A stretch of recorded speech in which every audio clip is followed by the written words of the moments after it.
Unconditional forgiveness is silent surrender. There are people who have hurt you, betrayed your trust, caused you pain, and then turned around and acted like nothing happened. They look at your silence and think you have forgiven. They think that because you don't fight back, you have forgotten. They mistake patience for weakness, outward calmness for inner acceptance. But the truth isn't what you didn't say. The truth is they haven't changed. They've just gotten used to you not saying anything. They're not apologizing. They're just taking advantage of the space you left. And then at some point you start to wonder, am I being too nice? Is my tolerance unintentionally becoming a trap that makes others think they have the right to continue hurting? Stoicism does not teach you to retaliate, nor does it teach you to hold grudges.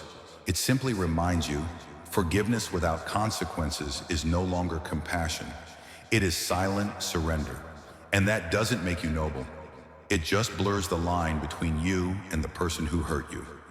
Compassion without boundaries only feeds selfishness. We often think that compassion is about continuing to forgive, about not caring, about silently suffering. But the truth is, some people do not grow through kindness. They do not learn from kindness because they have never been held accountable for what they have done. Some people only begin to change when they are forced to face consequences, not because you punish, but because you stop covering up. This is not an act of cruelty. It is an act of clarity. You don't have to get angry. You don't have to scream to prove that you're hurt.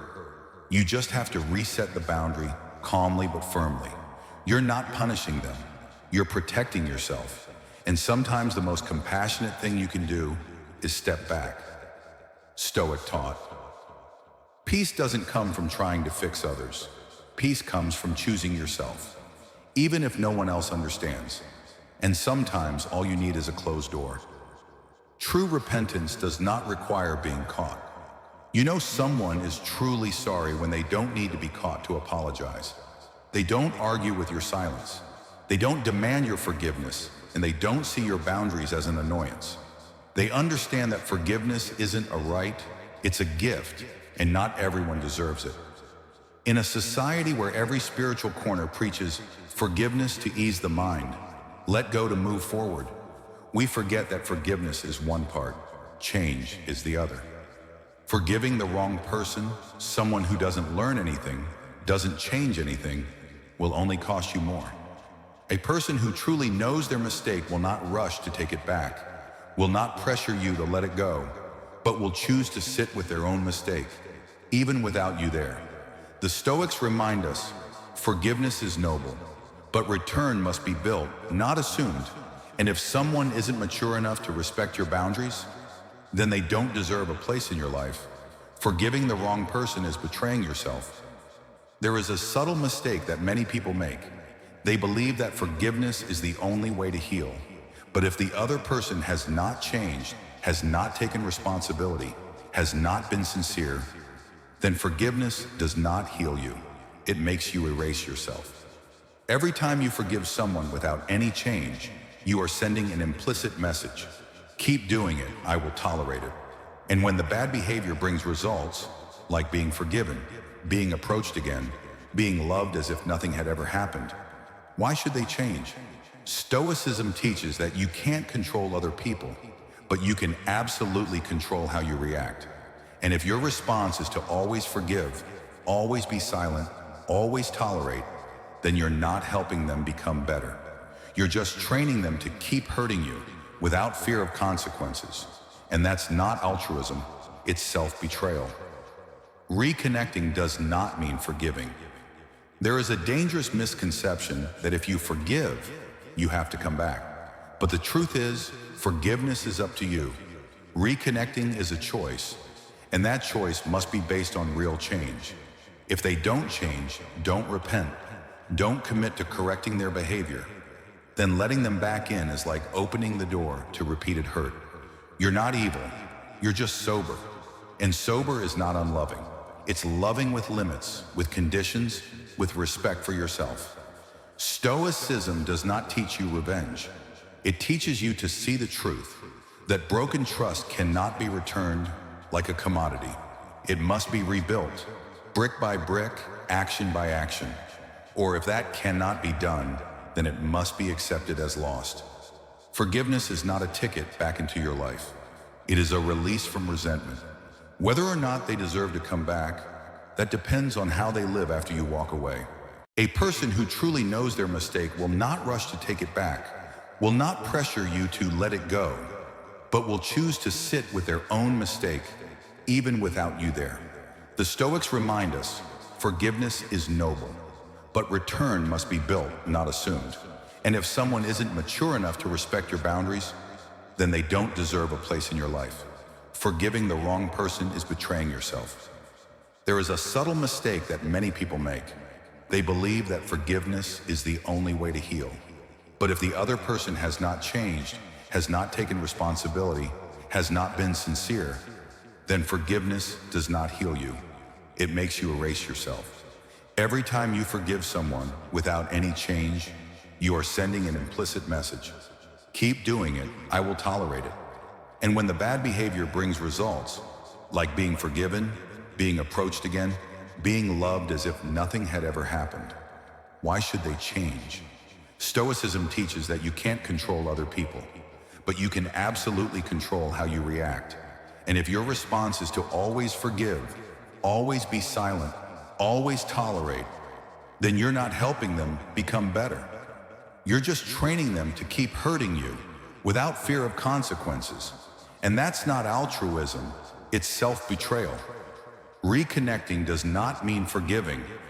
There is a dangerous misconception that if you forgive, you have to come back. But the truth is, forgiveness is up to you. Reconnecting is a choice, and that choice must be based on real change. If they don't change, don't repent, don't commit to correcting their behavior, then letting them back in is like opening the door to repeated hurt. You're not evil, you're just sober. And sober is not unloving. It's loving with limits, with conditions, with respect for yourself. Stoicism does not teach you revenge. It teaches you to see the truth, that broken trust cannot be returned like a commodity. It must be rebuilt, brick by brick, action by action. Or if that cannot be done, then it must be accepted as lost. Forgiveness is not a ticket back into your life. It is a release from resentment. Whether or not they deserve to come back, that depends on how they live after you walk away. Stoic response: no noise, just clarity. No screaming, no justification, no crying or whining. A person practicing Stoic wisdom does not use emotions to demand justice. They use clarity to set boundaries. You don't need to explain why they're wrong. You just need to say, you crossed the line. I need space. One word, one action, quiet but powerful. Not to hurt them, but to stop them from hurting you. Stoicism teaches you can't control other people, but you can absolutely control the door to your heart. Who is allowed in?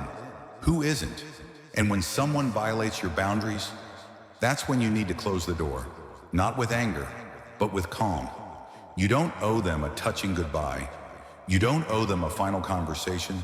You owe yourself peace. And sometimes silence is the clearest answer you can give. Lies, the easiest thing to hide. An apology can be scripted. A tear can be rehearsed. And I'm sorry can be delivered at the right time and place. But there is one thing that cannot be faked: repeat behavior. Behavior doesn't lie.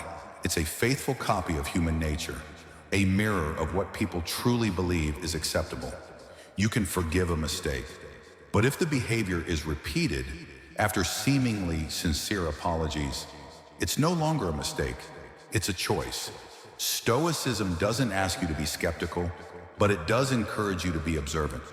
Because truth isn't in the momentary emotion, it's in the pattern. Someone may move you with a promise, but if they repeatedly break the boundary after each sorry, what they're learning is that you allow it. And if you continue to accept apologies that don't come with change, you're blurring your own boundaries, little by little. Real life example: acquaintances crossing boundaries. Think about the people in your life, maybe close friends, lovers, or siblings, whose behavior always leaves you making excuses. A friend who always forgets your birthday, but expects you to remember every little thing about them. A lover who promises to change, but then makes the same mistake again, using the same excuses. Or a loved one who makes fun of you in public and says, "It was just a joke." At first you make excuses. They're nervous. They didn't mean to. But a voice inside starts whispering, "No, this isn't an accident. This is a habit." And the truth is, they're not an accident.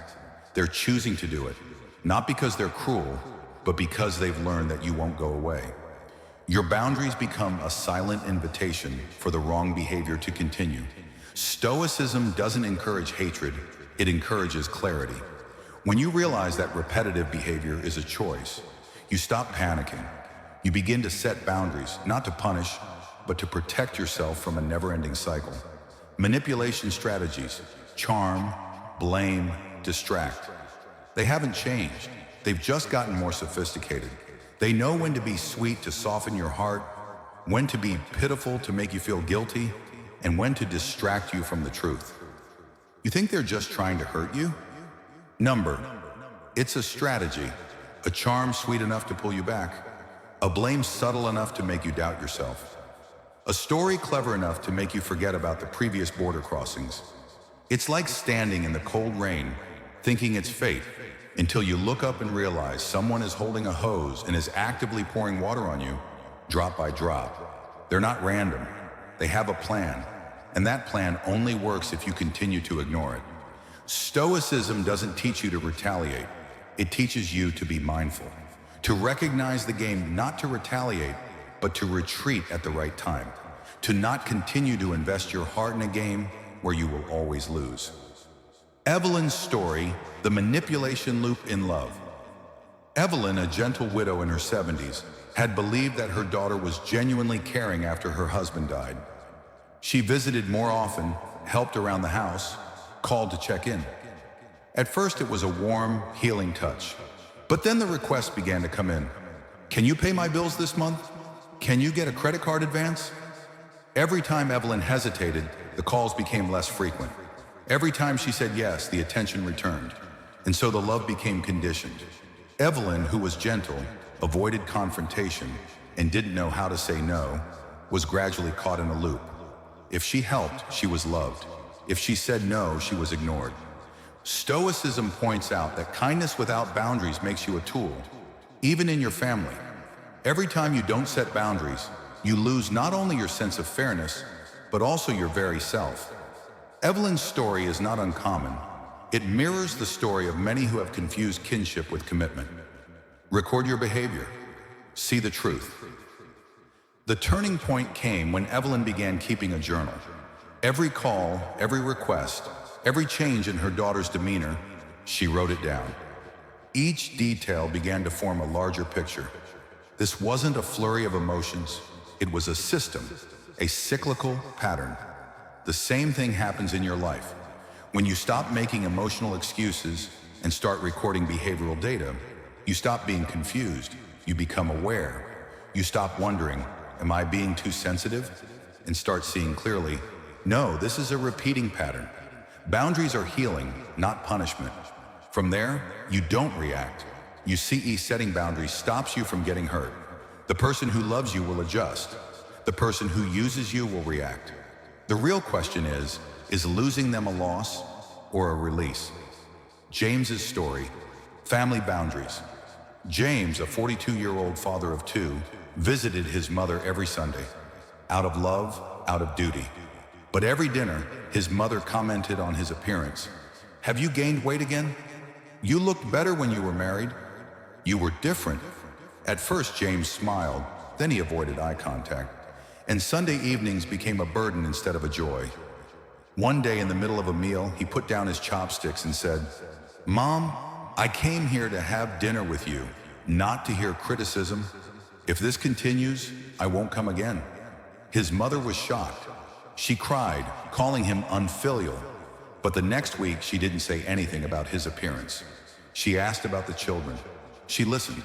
That's the power of boundaries. It doesn't always break a relationship. Sometimes it starts a real relationship. You don't ask for respect, you establish it. The truth about love and boundaries. True love does not require you to shrink to fit another person's insecurities. If someone only stays because you don't set boundaries, that's not love. You're not ruthless in your defense. You're brave. From compassion to tolerance, Stoicism teaches us true love does not cover up, it reflects. Love is not about doing everything you can to keep others from facing reality. It is about giving them the opportunity to see the consequences of their actions. It is not punishment. It is an opportunity to grow. The price of tolerance.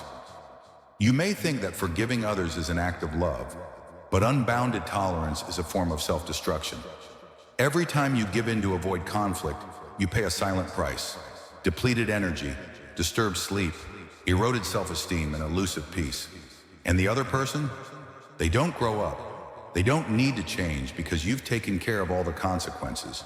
But the sad truth is, the more you protect them, the more they resent you. Because deep down, they know they're not facing reality. They're not angry with you. They're angry with their own weakness, and you're just a reflection of it. Stoicism does not advocate punishment, but it does not advocate surrender either.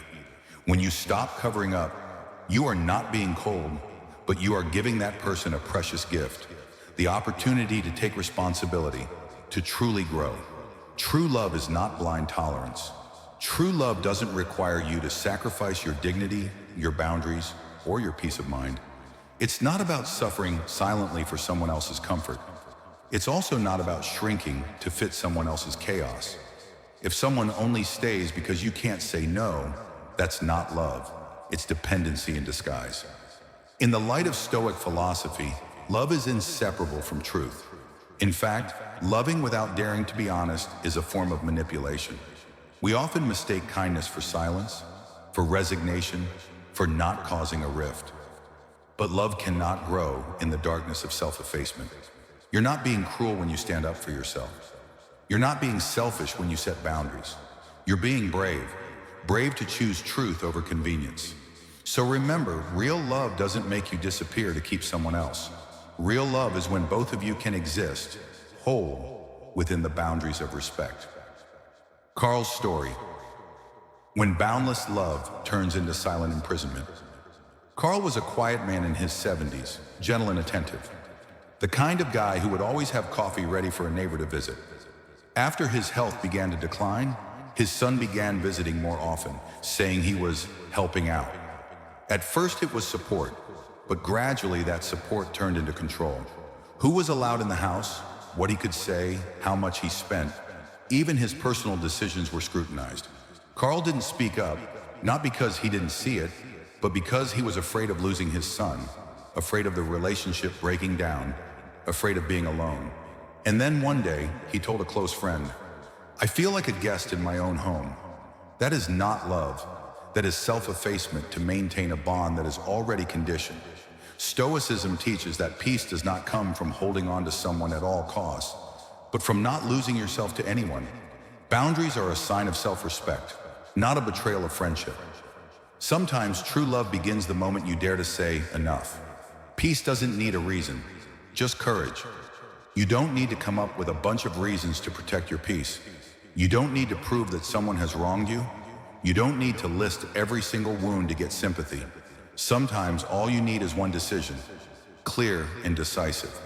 Our culture has us believe that without big enough evidence, we can't leave. But Stoicism doesn't work that way. Stoics understand that not all hurtful behavior is loud, and not all boundaries need to be stated. Sometimes the most powerful choice is not a confrontation, it's silence. A wordless nod, a door that closes gently, a life that goes on without anyone watching. Because peace isn't something you have to convince others to allow. It's a gift you give yourself. And in that moment you stop. Stop explaining, stop making excuses, stop waiting for change. You come back to your inner power. Not because they are so wrong that they cannot be forgiven, but because you are so right that you cannot abandon yourself again. From inferiority complex to liberation, you will feel guilty. That's your first reaction when you start choosing yourself. Because you've been taught that putting others first is the right thing to do, that if you set boundaries, you're selfish, that peace comes only when everyone is happy, even if you're the one making the silent sacrifice. But Stoics do not believe in blind sacrifice.